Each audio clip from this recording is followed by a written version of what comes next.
Class. आज हम लोग पढ़ेंगे वनस्पतियों एवं प्राणी जगत के विलुप्त होने के अन्य कारण। कल भी हम इसी संबंधित पढ़ रहे थे, आज पुनः पढ़ते हैं। बच्चों, जैसा कि लिखा हुआ है,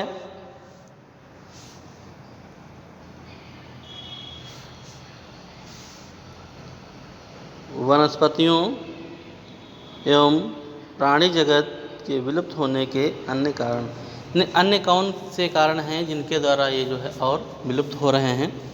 ये बताया गया कि पश्चिम बंगाल में, जो पश्चिम बंगाल है बच्चों, पश्चिम बंगाल में बक्सा टाइगर रिजर्व है में जो है पश्चिम बंगाल में बक्सा टाइगर रिजर्व है, उसमें डोलोमाइट के खनन के कारण, किसके?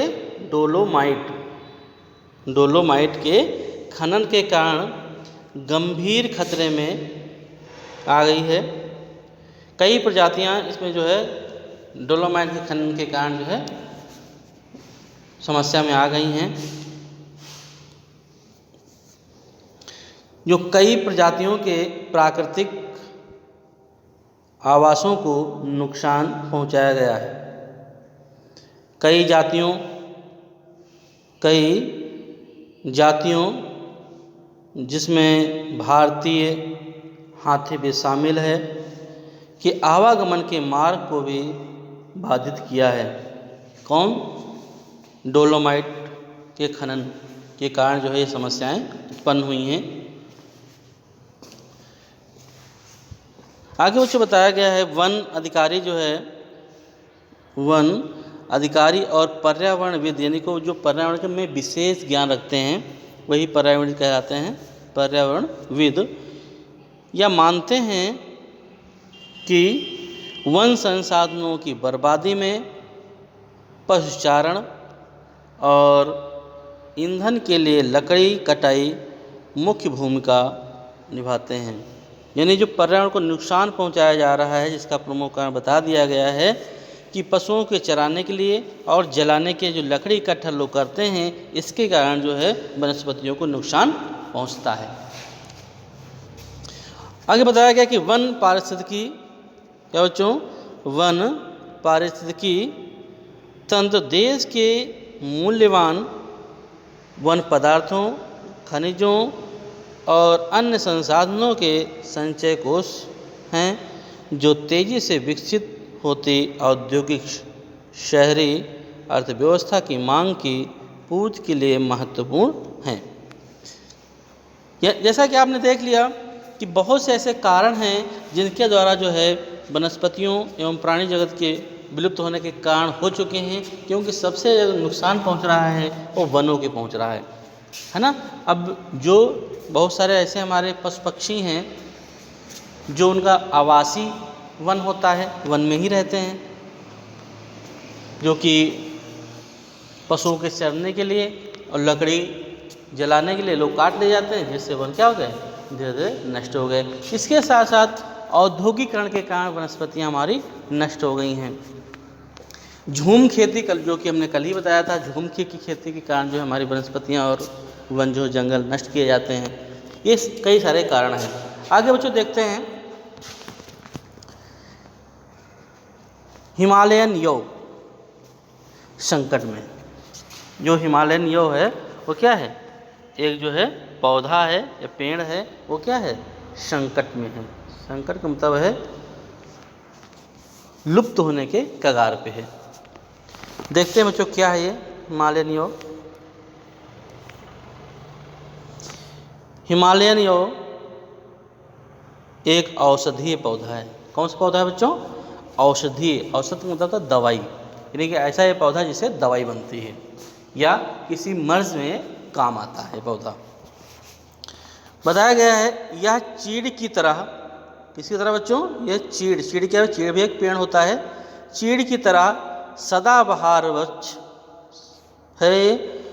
यह हिमालय प्रदेश तथा अरुणाचल प्रदेश के कई क्षेत्रों में, यानी कि हिमालय प्रदेश तथा अरुणाचल, हिमालय प्रदेश कह सकते हैं, हिमाचल प्रदेश कह सकते हैं, यह कई क्षेत्रों में पाया जाता है, जो कैसा है, अब ये विलुप्त होने के कगार पे है, यानी कि संकट में आ चुका है।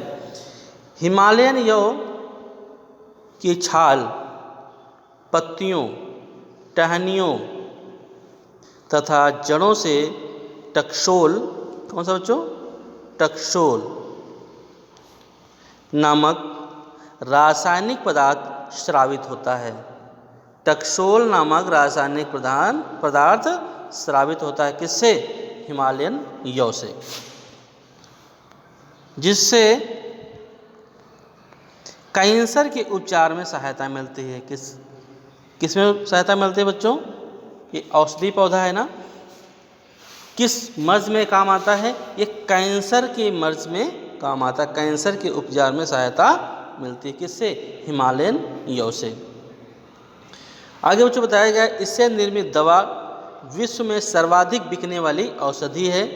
इसके अत्यधिक निष्कर्षण से इस वनस्पति प्रजाति को, अत्यधिक निष्कर्षण से यानी कि ये जो हिमालयन यव है, इसके छाल, पत्ती, टहनी सब कुछ तो यूज में आ जाता है, इसका ज़्यादा प्रयोग किया जाने लगा, इसलिए जो जीवित ही नहीं रह पाया, धीरे धीरे क्या हो गया, संकट में आ चुका है, क्योंकि ये दवाई में काम आता है और लोगों को इसकी ज़्यादा से ज़्यादा आवश्यकता है, उग कम पाते हैं और नष्ट ज़्यादा हो रहे हैं, यानी कि मांग ज़्यादा है, उत्पादन कम है, पाए कम जाते हैं और ज़रूरत लोगों की ज़्यादा है, इसलिए ये धीरे धीरे नष्ट हुए जा रहे हैं।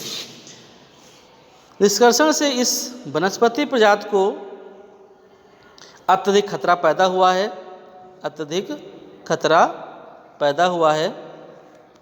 पिछले एक दशक में हिमाचल प्रदेश तथा अरुणाचल प्रदेश में हिमालयन यव के हजारों वृक्ष सूख चुके हैं, यानी कि हिमालयन यव के हजारों वृक्ष क्या चुके हैं, सूख चुके हैं। बच्चों आप समझ सकते हैं क्यों सूख चुके हैं, क्योंकि कोई भी पेड़ है उसकी अगर छाल निकाली जाए, उसके पत्ते भी निकाल लिए जाएं, उसके टहनी भी निकाल ली जाए तो बचेगा। आप जानते हैं जितने भी पेड़ पौधे हैं अपना भोजन कैसे बनाते हैं, अपनी पत्तियों से ही बनाते हैं, जो कि पहले से ही तोड़ ली गई हैं कैंसर के उपचार के लिए। बाकी उसमें जब पेड़ ही बच रहा है तो पेड़ धीरे धीरे क्या हो जाएगा, सूख जाएगा। इसीलिए हजारों वृक्ष ऐसे पाए गए जो कैसे हुए, सूखे पाए गए। बच्चों आप लोग इसको अच्छे से समझ चुके होंगे। आज की क्लास में इतना ही, धन्यवाद।